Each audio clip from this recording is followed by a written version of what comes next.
They become stars almost as soon as they are born. They get applause, they are admired and endear all and sundry. They are the target of many expectations. They are child prodigies, children of genius. Mathematicians, astronomers, musicians, programmers and poets. What happens to these children when they grow up? What becomes of a child prodigy then?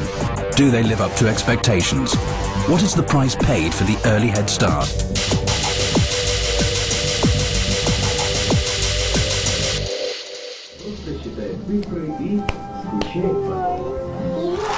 And I want to tell our TV viewers that our next guest is unique in that he's only 2.5 years old.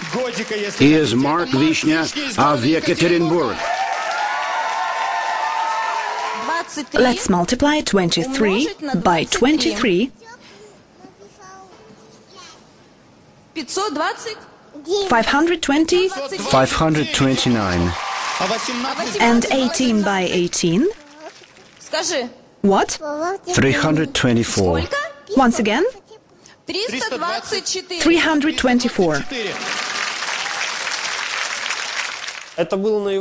Once Mark was given a sophisticated calculator as a birthday present. At first he treated it as a plaything.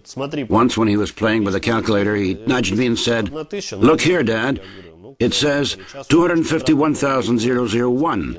When I saw that he knew how to calculate the square root without pressing the keys, he could see the numbers which were in the squares, and he put down the right numbers for me." The nation was stunned when a little boy performing extremely demanding mathematical computations appeared in a TV show featuring gifted people. He multiplied two-digit numbers and calculated square roots. It left a deep impression on the audience.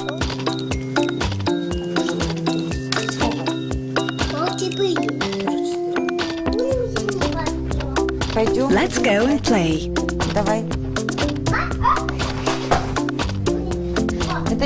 This is Mark's room. This is where his bed once was. When we send our children to bed, we usually give them something that helps them fall asleep. Some toys, perhaps, the usual stuff. But Mark would ask us to give him the calculator and a pen, and he would write something on the wall.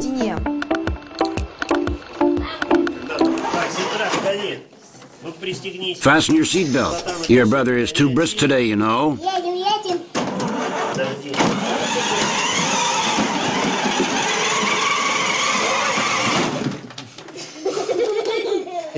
He's a perfectly normal child. He is only a child as far as we are concerned. It's not our aim to make another genius out of him. This doesn't interest me at all.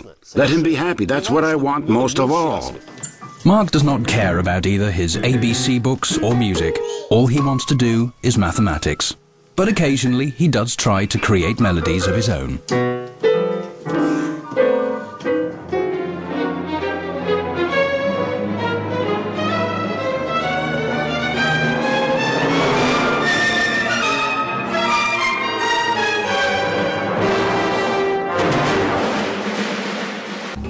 Sergei Savalyev says the uneven development of different sectors of the brain is responsible for the emergence of early genius. As a rule, it's not a sign of genius, but rather a sign that something is wrong with the child. This condition makes for a rapid decline in the ability to learn. True, at first the child learns much faster than his age mates, but just before puberty he or she turns into mediocrity, to say the least. Dr. Savalyev cites the unique mathematical talent of Mark Vishnya as confirmation of his theory. You will have to pay a heavy price afterwards, because the child will demonstrate a lower level of adaptation, with the result that he or she will show lower standards of behavior in public.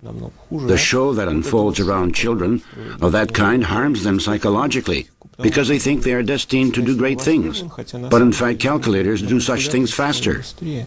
While he was still a toddler, Mark reached the finals of the TV talent competition, but organizers asked the parents of the calculator boy to withdraw him from the finals. His gift became too controversial. Any mother believes her child is the best one. Moreover, if you see that your child really has that talent, she wants to share her joy with other people. There is nothing wrong about it. I tried to do that several times, but then I told myself I'd never do it again. But now the 4-year-old boy will take part in the show again. However, this time, Mark will not have to do sums in his head and announce the results in front of an audience. His mother Natalia is the star. She's attempting to win the title of Miss Ekaterinburg. The contest is for mothers, a regular kind of show, with one exception. The women have to appear on stage with their children.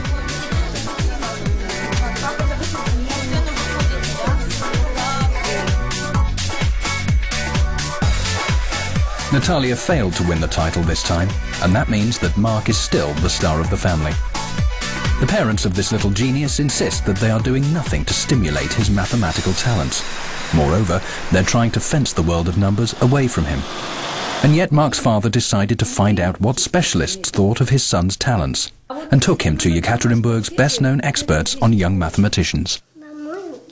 Natalia Takmakova has dealt with gifted children for more than 30 years. She's in charge of a mathematical club for children. I noticed that he tries to multiply the way the ancient Greeks did. Mark was never taught to do that. It came to him naturally. The teacher is convinced that unless his gift is consolidated through education, it will vanish into thin air in a couple of years. He attracts people now because he's still a little boy, but when he grows up, he will find it very difficult to get the same results unless he is shown the way to do it properly. Mark's father, Denise, says he will not lose any sleep if his son's mathematical talents suddenly come to an end. People are saying, "What on earth have you done to your child?" Don't pressurize him so much. You mustn't do that to a child of only 4 years of age. It doesn't take a great pedagogue to understand that if a child doesn't want to do something, he won't do it. But 4-year-old Mark thinks hopping along the keys of this giant keyboard that stands on the bank of the river, a kind of local landmark, is much more fun than trying to learn mathematics the way others do. I'm 4 years old, and I'm from the moon.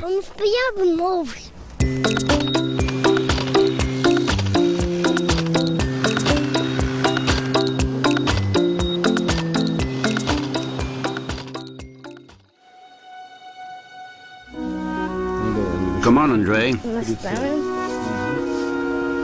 Look for Venus. A bit to the right.